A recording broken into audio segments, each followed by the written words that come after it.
The topics and opinions expressed in the following show are solely those of the host and their guests and not those of W4CY Radio, its employees, or affiliates. We make no recommendations or endorsements for radio show programs, services, or products mentioned on air or on our web. No liability, explicit or implied, shall be extended to W4CY Radio or its employees or affiliates. Any questions or comments should be directed to those show hosts. Thank you for choosing W4CY Radio.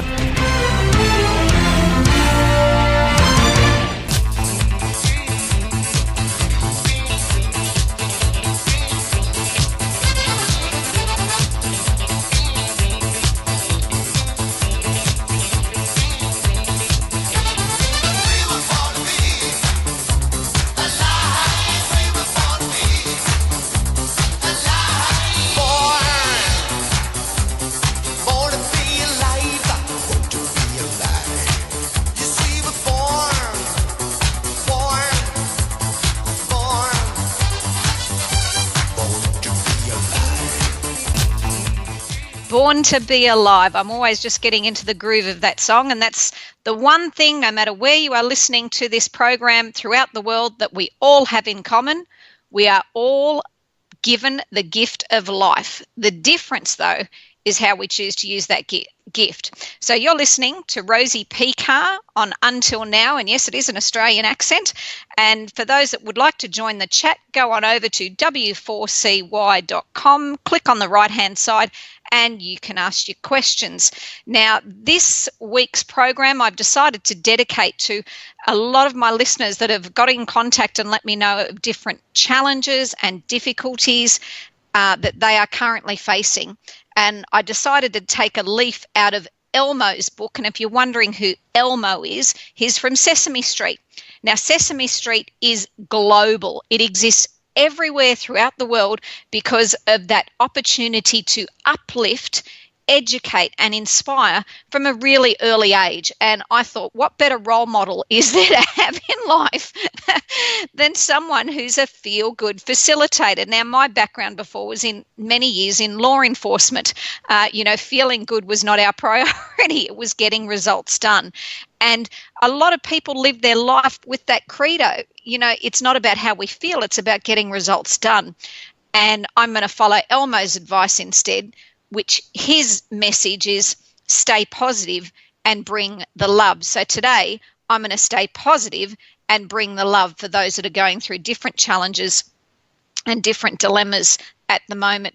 Now, I wrote an article many years ago called Believe in Your Own Value, and I thought its message was really important right now as well, because the statement, I will live in joy, to many people is an outlandish, ridiculous statement. How can we live that way day to day? That's the people say, that's not reality, Rosie. That's you tiptoeing through the tulips yet again. Look at the world around you. Look at what's happening. In the US, there's a lot of people facing Hurricane Harvey. The people I mentioned that have gotten in touch with me, they've been diagnosis of pancreatic cancer, lung cancer, breast cancer, heart attacks, challenging life situations amidst the everyday run-of-the-mill divorces and separations and bankruptcies and all the other, difficulties with children and, dilemmas. So there's so much that can be faced. However, facing it with positivity has an interesting flow-on effect. We change the energy with what we put in. Some people will say, oh, life is so unfair. But what if I said, well, life is the balance of your thoughts that you've put in that are simply coming back to greet you? Now, that's a fair weight of responsibility to take on. Oh, my God, I've set this all about for myself. I didn't say we did it intentionally or deliberately. I just said that each one of us has actually done it. We are living the balance of our thoughts, our investment. And so when I tell people to be positive, when a negative person hears that, and when I say negative, I mean on the balance of most situations, day in, day out, they're vibrationally attuned to that negative, pessimistic, heavy, difficult, hard, challenging, oppressed, depressed mentality. And asking them to be positive is akin to saying, yep, Rosie, well, I'll be really positive that this cancer is going to kill me. Yep, I'll be really positive that there is no way known I can get out of this situation. Yep, I'm positive. I'm really sure that this is really lousy. That's their take on being positive. That's not my take on being positive. And I understand the anger, the frustration, the annoyance, the overwhelmment of many of life situations. You know, you live long enough, you collect enough of these experiences yourself personally. And, you know, those of you that have been listening to me for a while certainly know that along the way I have. So good to know that I've got my listeners. I'm just catching back up on some of your comments here. Does everyone help support the street show? The street show was Sesame Street, you know, with the Muppets and the characters that kids learn from. That's where Elmo is, that fuzzy red furry guy. That, again, advice doesn't have to come from the experts. It's often the children that are here to teach us oldies, you know, what's more important. And that I will live in joy is an important message. And how we see the world makes our life. Isn't that true? Most certainly. And that's where, you know, this article that I wrote a while ago, Believe in Your Own Value, I started to say that when I wrote this article, I said, who forgot this agreement on coming to planet Earth? I know I certainly had for a fair period of time, especially when I got immersed and caught up in other people's situations and circumstances. Yeah, that's lousy. Yeah, that's terrible. Yes, that sucks. And as I've been listening, you know, the last 2 weeks to so many people with dire medical prognosis, like one of my girlfriends got told she has pancreatic cancer, yet they haven't even conducted the tests. And I said, where is your doctor coming from, filling your head with this, you know, death sentence before they've actually even tested? I was actually horrified that they did that. And another girlfriend said to me, look, Rosie, they do that so that anything you hear after that is going to sound good. Oh, holy hell.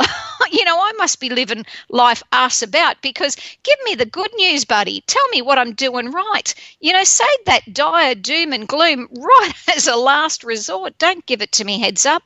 You know, there's too many informative articles where people have been given this prognosis, have taken it as true, and given up from that point forward. So I don't ever believe in giving up. And those of you that have listened to me for a while know that, you know, I'm a fighter from way back. And when I say that I will live in joy, this is not about getting everything done. It's not about having ticked off all your desires on your wish list. It's about reawakening the memory within you of your own innate power, your own passion, and how you have been and continue to be successful in your own essence. That inspiration is the very core of your being, and it's irrespective of the circumstances that you find yourself in right now. And I know that right now in the States, you know, there are certainly challenging environmental moments that are occurring right now. You know, I could call it Hurricane Harvey. You've certainly had, you know, hurricanes before. You'll have them again.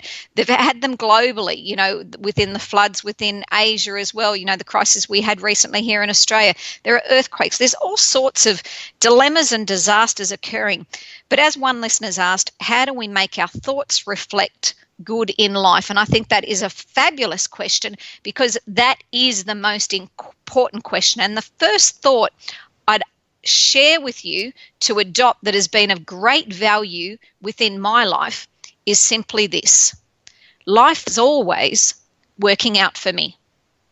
Wow. Instead of in our thoughts how we see a scenario and we run that worst case scenario, we milk it for all it's worth, we talk to all the people and we continue to blow up how terrible or tragic or how wrong something is. Imagine if instead we talked up how great something is, how amazing something is, how incredible something is. And when you actually can't get to that, the first state is just a state of relief. So changing the energy, you know, it's the last day of winter here within Australia, and it will be the last day of autumn in US, and wherever you're listening within the world, it will be the last day of whatever season you happen to be in at the moment. And with that last day is an opportunity to clean out and clear out what's not working. And I'm going to read you what the astrological forecast is for at the time, so that you've got a reason to add some spring in your step, irrespective whether you're coming into autumn or what season. With the moon in adventurous Sagittarius, excitement is in the air. And you know what? I actually genuinely, truly, and really feel this for now. You know, it's like a lot of this turbulence, there's always chaos before there's order. You know, whenever there is a crisis, what happens afterward is there is community engagement and involvement. And we recognize that bringing the love is the most important criteria, moment by moment, minute by minute, hour by hour, day by day. You know, yes, food, water, money, you know, all those other physical things, they become important. But it's without the love that we actually die. You know, you can eat yourself to a point of gluttony. And we all know people like that. You may have been one yourself at some point in time. It's the lack of love that we're using the food to feed. You know, the people that are so busy, flat out and stressed with their work, keeping every minute and every moment of their day busy, preoccupied, important person, got to be here, got to be doing this. Guess what? You drop dead. World continues on, just as before. So we're not that important in that aspect. But as I said, excitement is in the air. This is not an aspect during which to just sit back and watch opportunities pass by. It urges us to get out and explore everything the world has to offer, and exploring not just what's outside of us, what the world has to offer, what we've got inside of us. You know, what are your dreams that you sat on the back burner? You know, what are the things that you put away and you thought, oh, not for me at this point in time. You know, recently, my son, just on the weekend, he's only 9.5, God bless him, and he started Taekwondo at the age of 4.5 over there in America. And he did it for 6 months there in America before we moved back to Australia. And when we came back to Australia, he had to start as a white belt again, even though he'd graded a couple of times in America. It wasn't recognised over here. So then he started, you know, his journey in Taekwondo over here. And in Australia, they have a system where he can go to teenager and adult belt after the age of 10. Now, he's 9.5 and he's already trained for 5 years. And he's been watching kids, you know, that have only trained for 6 months that are now way more senior than he is, because they start as a teenager because of their age. And all his friends that, you know, he'd been training with here in Australia, they're older than him. So they'd already moved on to the teenager class. So he was getting, you know, a little bit despondent that somehow his efforts weren't amounting to much. And I said to him, you know, son, the difference is yes, they may appear, you know, with that status of that belt that other people might see on the outside, as if somehow, you know, their training has been better than yours, that they're more qualified than you. I said, but you know inside yourself, you know all the commitment, the effort, the energy, and you have the results. No one can take away that 5 years that you have, whether it's recognised externally or not. So that internal value was really important. Now, he had the opportunity to now grade at a very early age, at 9.5, to go to teenager level, and train with the teenagers and adults because of all the effort, the years he'd put in beforehand. And, you know, he was rather nervous and a bit concerned he may or may not have been successful with this grading when we went for the results last night.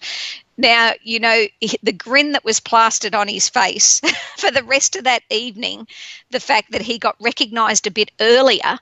And I said, see, the others may have started and got there before you. However, who had more joy in starting, them or you?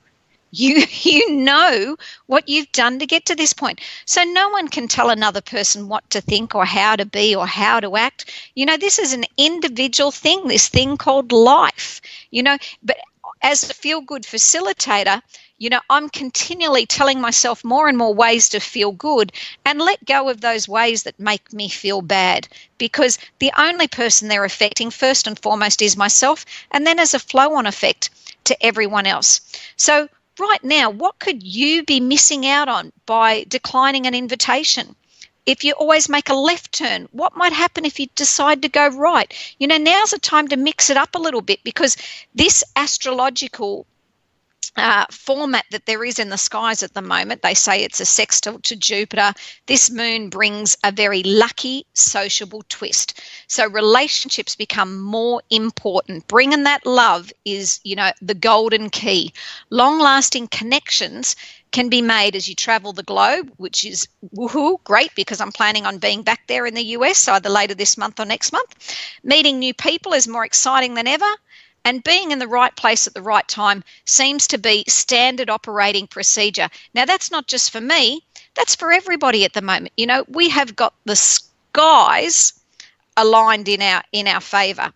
So, as the listeners ask, so how do we allow ourself time to live?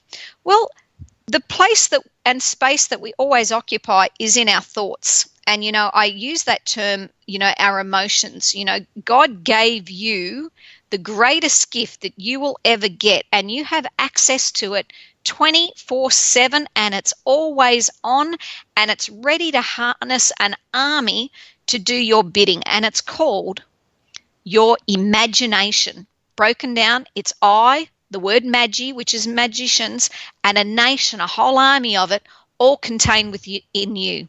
That imagination is activated. It's activated by your emotions, which is just energy in motion. It's letting you know the direction in which you're traveling. Feeling good, traveling towards something you want. Feeling bad, traveling towards something you don't want. So enthusiasm is that key ingredient. It's that joy. As I said, I will live in joy. So I know my value. I am the one who determines it.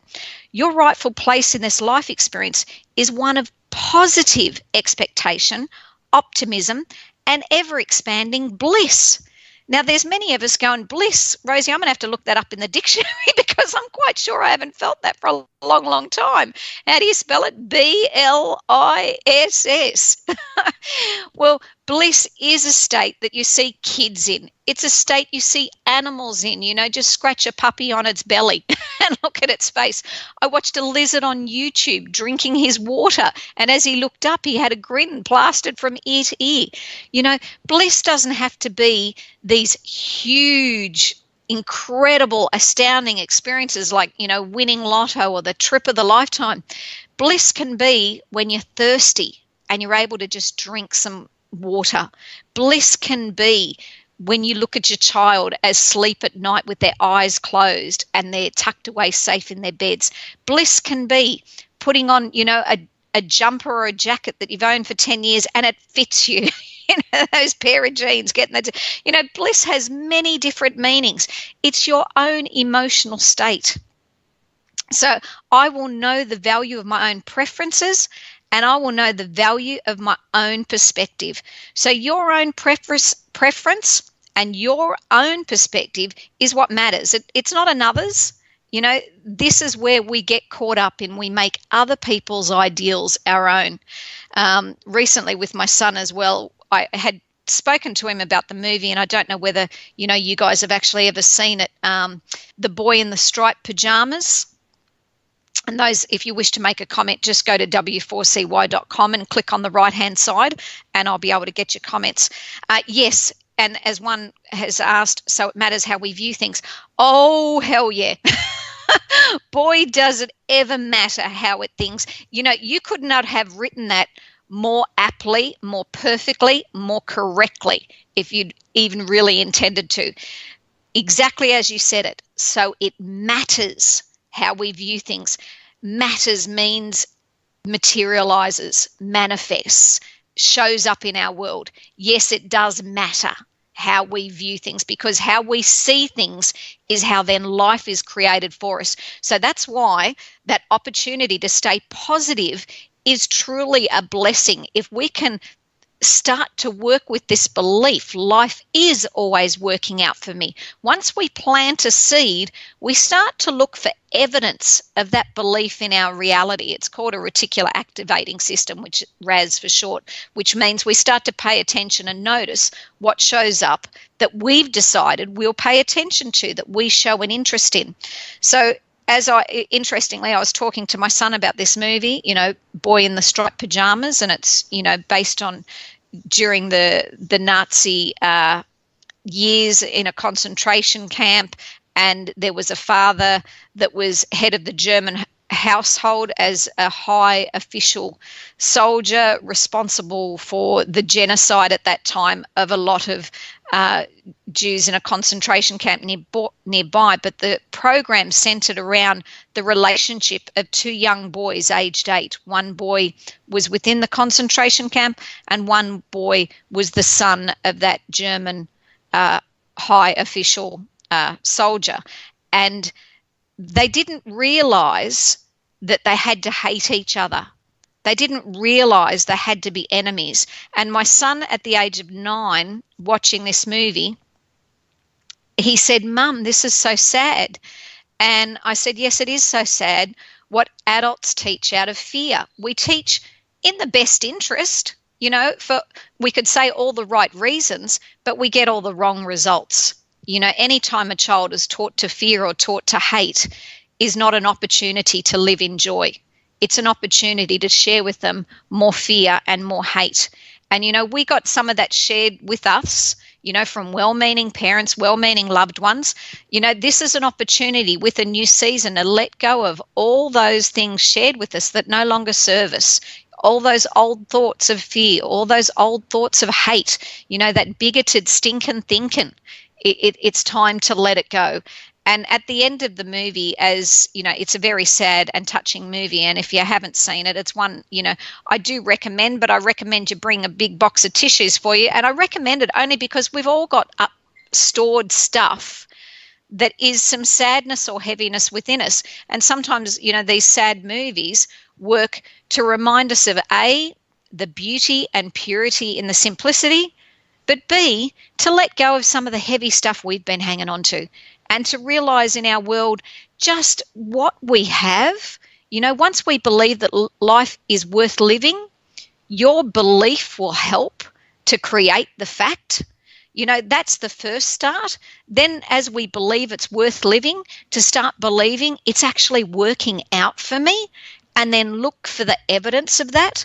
There's not a night goes by that when I kiss my son goodnight that I'm not so great, that I don't take the time to appreciate and be grateful that I was given the gift to be a mother. I know there are many others that are not, and I know those of you that have been and that have lost loved ones. However, again, it's taking stock of what we have and what we've had that we enjoy. We get upset with the focus on an absence of what we want in our lives. And if it's not the absence of what we want in our lives, we get upset on the presence of what we don't want in our lives. They're the two key things that mess with us, because really all we want in life is to have a pleasant life.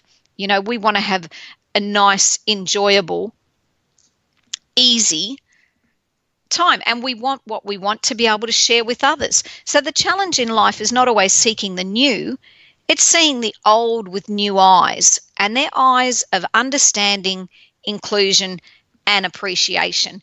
And we get to model that and teach that to others. Now, just on the weekend after my son had done this grading at Taekwondo, I thought, okay, I'll take him out as a special celebratory lunch. Whether he had passed or not, we weren't to know at that time. But I thought I want to honour and acknowledge his dedication and persistence towards a dream that he has. So as we went to lunch and we wandered through the shopping centre, this is a massive, massive shopping centre where I live here in Australia on the Gold Coast, and they were giving away the family size Cadbury blocks of chocolate. They had this stall there with thousands of these family blocks of chocolates. So there was a queue, to line up. And all you had to do was spin a wheel, and when you spun the wheel, it could land on any flavour of chocolate, but every spin was guaranteed to land on a block of chocolate. So, there was no one that was ever going to miss out. So my son was very excited. He loves getting chocolate like most kids at the best of times. So, he's raced down to join in the queue right at the very end. And these 3 teenage girls that would have been about 15 or 16, 2 of them together, have raced in and ducked underneath the queue to push in front of my child. And then the third one has come along and snuck under to push in front of Dane, and he's just turned around and looked at me, and I thought, okay, I'm going to have a little bit of fun here. So I like to play with certain situations, and I thought, what a perfect opportunity right here as a teaching exercise, we'll call it that. So I said to the girl, I said rather loudly, I could understand if you were pushing in to get in front of, maybe about 40, 50 people, it might be a worthwhile endeavor. But you've pushed in front of one little 9-year-old. Really? Has it been worth it? And one girl looked at me and she rolled her eyes as she looked away. And the other two were looking at me going, oh my God, this woman is talking to us. She's actually drawing attention to us in this lineup of other people that were then listening to what I had to say. And because that girl rolled her eyes at me, I rubbed my hands together and thought, yippee, I'm going to have a little bit more fun here. That was initially going to be my only comment. However, then I decided now's some time for fun. So I made the comment, you girls, do you think your mothers would be really proud that you were the type of kids that would push in front of one other child to get that little bit closer towards a chocolate? Again, the one girl was rolling her eyes. One girl had already said to me, oh, look, sorry, you can go in front. And I said, no, it's okay. And I said, but, I just want you to think for in future. I said, do any of you have a younger brother or sister? I said, how would you feel if your younger brother or sister were lined up in a queue and then 3 teenagers decided to just push their way in front of your brother or sister? I said, do you think you would appreciate the actions of those teenagers? Would you think it was rather rude and inconsiderate? And by now, the second girl is saying, oh, look, I'm sorry, you want to go in front? The girl who had rolled her eyes was still doing her best to ignore me, to look away, to pretend she wasn't with the other 2 girls. So I continued on, and I was just like, yip, yip, yip, yip, yip, yip, yip, yip, yip, yip, yip, yip, yip, yip, yip, yip. Those yappy little dogs that don't shut up, that annoy the hell out of you. So this was my feel-good moment. I was having fun with it, and all with the intent. The other 2 girls were mortified by this stage. They were looking everywhere, wishing the ground would open up and swallow them whole, that everybody else wasn't looking. And the other adults got what I was doing, and they were quietly laughing to themselves.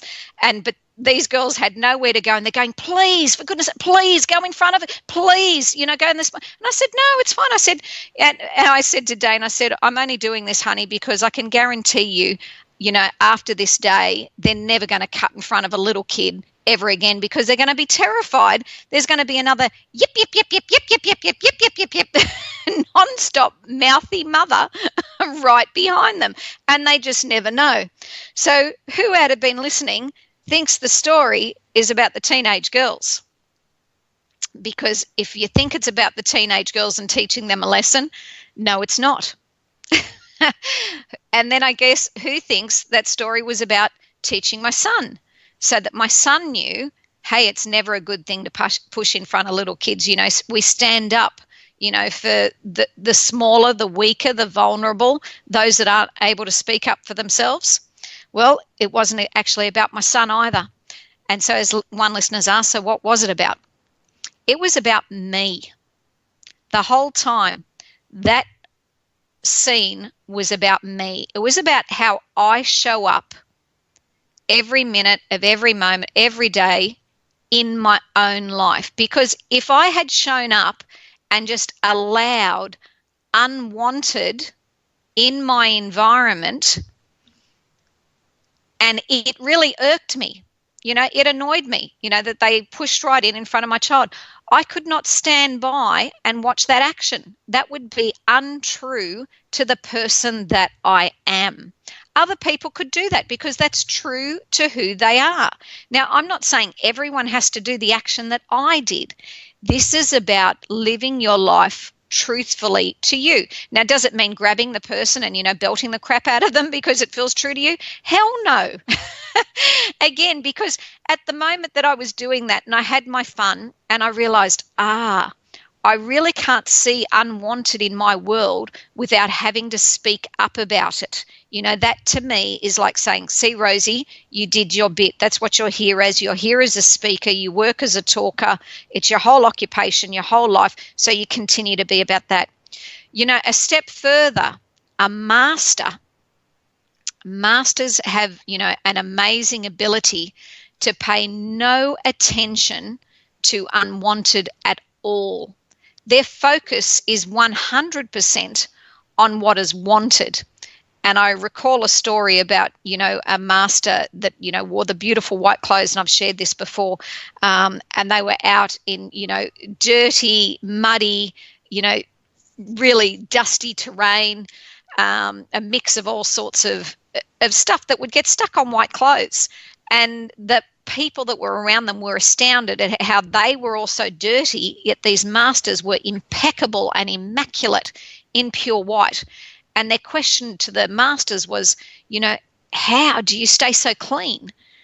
And the masters looked at them equally as curious and said, and how do you let unwanted stick to you? And that was the message, because that's where I got to gauge in that incident with the 3 girls, the old Rosie that would have had an incident occur that I saw was unjust or unfair would have still ran it on in my mind long after the event occurred. I would have left there and still been thinking, how rude were those girls? And their parent was nearby. Did their parent not step in and say, come on, girls, just jump behind the one, it's only one child, what's the difference? I would have ran it on in my head thinking of all the more right ways to have gone about the action. This more I'll call it my more advanced level of understanding, Rosie, was able to deal with it in the moment and then let it go. So that I'm not at mastery, that I wasn't able to pay attention to unwanted.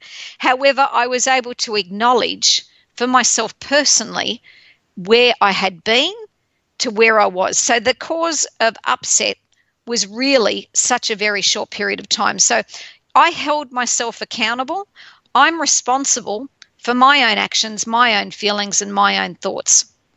And that's exactly what mindfulness is about. Mindfulness is being aware of what is happening right now without wishing it were different. It's enjoying the pleasant without holding on when it changes, which it will. And it's about being with the unpleasant without fearing that it'll always be this way. Which we know, one thing is true about absolutely every circumstance in life is that, this too will pass, this too will change. And, that's in times of difficulty, the most important thing to hold on to. And sometimes you face difficulties, not because you're doing something wrong, but because you're doing something right. And you are about growing yourself, expanding yourself, and developing yourself. I love some key sayings of which, one I came across recently, which was broken crayons still colour. So my girlfriend that had been diagnosed with pancreatic cancer, and she was talking to me, as if tomorrow she would be dead. And I said to her, you're not there yet. Whether you perceive yourself as broken with whatever diagnosis, difficulty, or dilemma that currently is what you call in your life, it's never too late to add love into it. It's never too late to add that positivity into it. You will never know unless you give it a go. You won't get to see what the difference is between the person with positivity and the person with negativity, because they are two entirely different paths. And as I was speaking with a couple of people that were really consumed with the negativity, I thought we might as well be on totally different mountaintops. I wasn't able to reach them because I'm not coming down from the mountain. I'm living my life, and I can only bring them up the mountain if they're willing to take that first step. And, that first step can sometimes be the smallest step in a new direction, but ends up being the biggest step in your life when you look back in hindsight. We always remember how someone made us feel. So don't be ashamed of scars. They show that you are stronger than anything that's tried to hurt you. But more importantly, what they show is the fact that you healed. That too, whatever that situation is, has actually passed. So, the fact that you desire and want something, desire is not a dirty word. It's our own internal guidance system. Desire can be replaced by dream, by goal. It makes no difference. It's whatever inspires, motivates, and leads us from one state of being into another. We're continually in motion. As I said, ever expanding, ever evolving. We're delightful beings playing with this power of creation, that imagination. And without that desire for a better world personally, professionally, and collectively, without a desire for a better place, without a desire for better circumstances, we would stagnate. We're never too old or too young to be inspired and to contribute immensely as a result. I saw at that grading on the weekend, where my son was hoping at the age of, 6 months earlier to go up to teenager adult class, there was a gentleman who was grading in the adult class. He was a white belt, and I guarantee you he was at least 80 years of age in the shade. And my heart just burst forward. I thought, wow, way to go. I love that you're not letting any excuses hold you back from your dreams. I have another lovely lady who, is part of my network on Kick Butt, and Kick Butt is my brand. It's the Aussie acronym for Bloody Useless Thoughts. And she's been a member there for at least the last decade. And she had, lost her husband through unfortunate circumstances and, had to invite life in a new old things in a new way, meaning by herself, at a very late stage in her life. She's just celebrated her 91st birthday last week. And I thought, wow, Wilma, you rock. You totally rock, because there is absolutely nothing that you say no to that is, positive, that is inspiring, that is empowering. You get involved, you line up, you show up, and I thought, if I can be that inspiring at the age of 91, I will be impressed, with the days that I've been given as well. So, it's not the number of days that we have that make up our lives. It's the quality in those days. It's the opportunity to live with joy, to milk with joy, to stay positive, and to bring that love. And, the world is not about, the masses that all agree and it stays the same. It's about the heretical few, those that dared to colour outside the lines. There are notable inventors that went against what masses thought. Frank Epperson was only 11 years of age when he created a popsicle in 1905. Colonel Sanders, we know, was retired in 65 when he determined to find a buyer for his Kentucky Fried Chicken recipe. And we know where both these products are in the marketplace today. Some other notable inventors were Bessie Smith. You may not have heard of her. In 1951, she created a liquid paper whilst employed as a secretary in Texas. And we know where that liquid paper is in use today. Earl Dixon worked as a cotton buyer for Johnson & Johnson, and he was aptly rewarded with the vice presidency of the company when he perfected the Band-Aid. His sole motivation for making it was to help his accident-prone wife. Necessity is often that mother of invention. And in 1950, Marion Donovan was unsuccessful in selling to manufacturers her patent for a disposable nappy. Now, we've seen where diapers or nappies are in the marketplace today. So we're never too old or too young to be inspired or to be contributing. Life is an individual thing, and it is exactly about what we're going to choose to make it. So a negative mind will never give you that positive life. It's the one who falls and gets up that is so much stronger than the one who never falls. It's daring to take and make those opportunities for ourselves, and they all start with a thought, a really simple thought. Life is always working out for me. Life is amazing. Life is incredible. We can look at those ordinary things around us and wonder, wow, what did it take for this ordinary thing? Like, I can pick up a pen right beside me now, and as I flick and touch that pen, I can think, who held this pen before me? Who actually crafted this pen and put it together? Whose hands actually held this, before it went to the store and was sold? Whose idea was it that actually created the artwork on this pen? Who actually sat there and mixed up the chemicals that made the colours that went into the plastic on this pen? Any old thing can be looked at from a completely different viewpoint and perspective at any moment in time. anything can be renewed with the life force.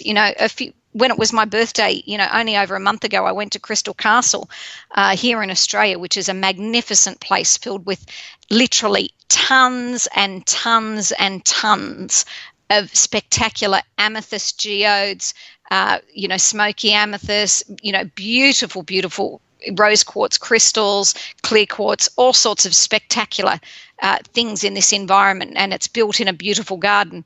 And I had the opportunity to listen to plants sing, and it burst my heart open, so much so that when I came home, I had to repot all my plants. And I got to tell you, I had this little plant that was no more than a little stick, I think my son had picked up, that was broken from another plant that he stuck into some dirt that was stuck outside, in a tired old pot.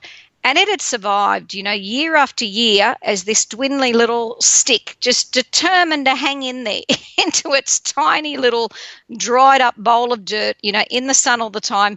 Whatever moisture it got, it sourced of its own accord, because I know we, rarely, if ever, watered it.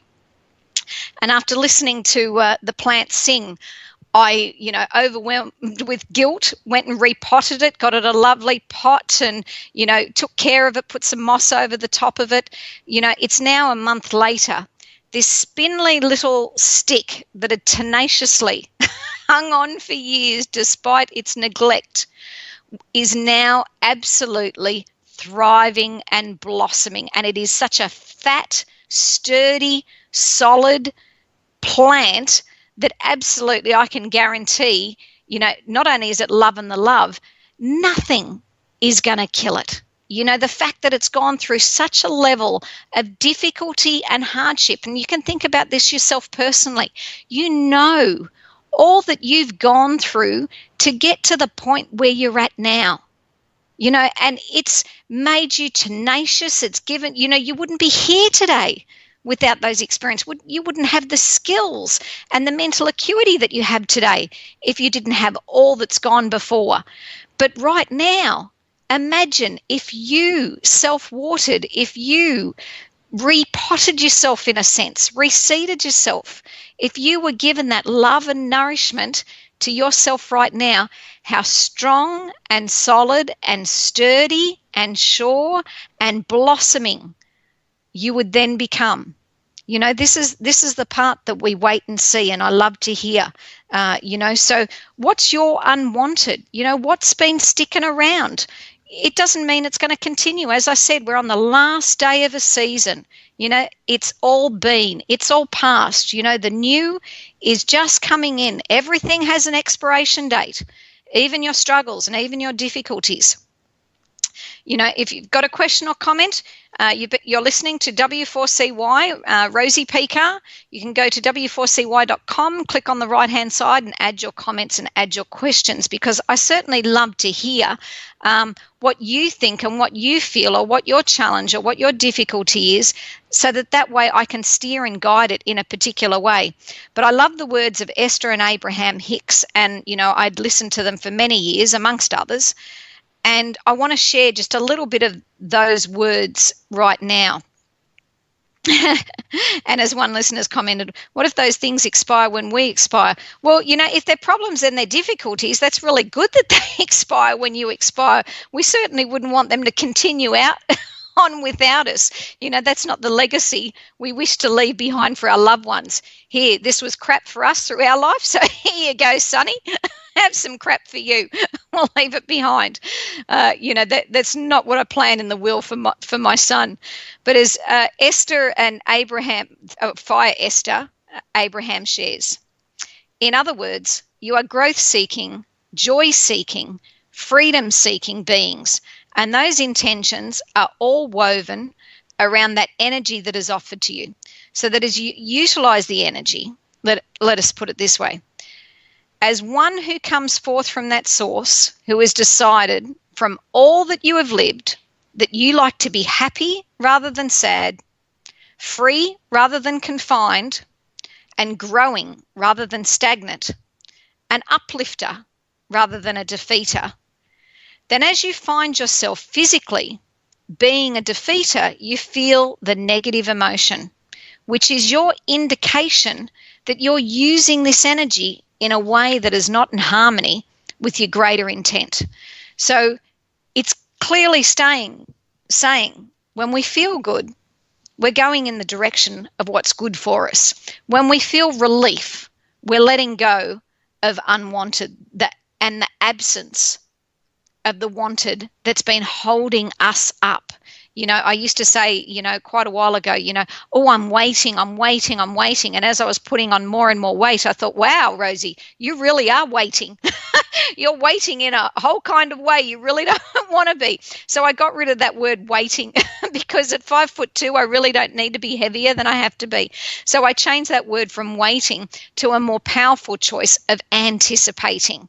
And, that's the perfect state of being, to be satisfied with where you are, but eager for more. That anticipation of what is to come, that anticipation in the belief that life is always working out for me and that amazing things are going to happen. We can expect miracles. We can anticipate the best. That's what makes us eager for more. I know the days that, I've had difficulty and dilemma personally. And, they're days that I've had to work more diligently on, this own mental bank account of mine and deposit in what was going to pay off dividends in the end, instead of withdrawing out, what wasn't working. I read recently of a most beautiful, inspiring story that I wanted to share here, and it reminded me of my own little story where my son, it was at a time that I was doing things tough financially, and his birthday was coming up, and I had $20 set aside to get him a birthday gift. And while I was in the queue at the supermarket, there was an elderly gentleman in front of me, and he'd lined up a few items to purchase, and he'd originally gotten a chocolate bar and put it in his items, and then he put it back to the side as he was counting his coins to work out what he could afford or not afford. Now, I was before him and I just paid for my groceries, and I said to the lady, can you just swipe his through and just add it onto mine? And I knew it would add up to just under $20. And so, it wasn't a magnanimous gesture, but I thought, well, this is going to be my son's $20 that I had set aside because my budget was so tight at the time. And anyway, so by the time he's working out and he's looking at her saying, how much is it? And she's just closed his hand over his coins and said, no, honey, it's already been paid for, the lady in front of you. And he's looked at me and he's like, well, you don't ever see that. And I thought, yay. Well, now you have. That's changed your view of the world that you live in. So I went home that afternoon and I said to my son, honey, I had the $20 for your gift and I hope you like what I got for you. And I told him the story about this elderly gentleman, and it touches my heart because my father died as an elderly gentleman, and I'd like to think that if he had continued to live and there hadn't been someone to look after him, there'd be someone that was, there to give a little unexpected surprise. So my son was absolutely stoked when I told him that it was his birthday money that was used to give this elderly gentleman not only his groceries, but then he had a little bit of leftover money to buy something else. So it was a great value to him. But this story is what I liked reading, which was an Applebee waiter's random act of kindness. And her name was Casey Simmons. She was a waiter at an Applebee's in Little Elm, Texas. And she was waiting in the checkout line at Kroger, and I probably pronounced it incorrectly, but forgive me, it's the Australian accent, supermarket, when he noticed the woman ahead of him had been crying. So he decided to pay for the stranger's $17 worth of groceries. That's what had inspired me to tell you my $17 worth of grocery story. And he gave her his contact info along with an offer to come by his workplace for a coffee or dessert on the house to talk. So, come in and have a freebie and have a chat. So the next day, Simmons received a $500 tip on a 37-cent bill for a flavoured water. And a note on the napkin read, on behalf of the Sullivan family, I want to thank you for being the person you are. On one of the most depressing days of the year, which was the death of my father, the 3rd year anniversary, you made my Mother's Day wonderful. She's been smiling since. you did what you did. Now, I love, and thank you for those that made the comment, you raised him right. Well, exactly. But all of us have this ability, and it doesn't mean that we have to pay for someone else. It's the little gestures. It's that little acts of kindness. It's the opportunity to promote positivity wherever we can, whenever we can. So, as I said, the advice from Elmo, stay positive and bring the love. Wherever you go, remember, follow the rainbows. And if the rainbow's not there, you be the rainbow. Till next week, you've been listening to Rosie Pekar on Until Now.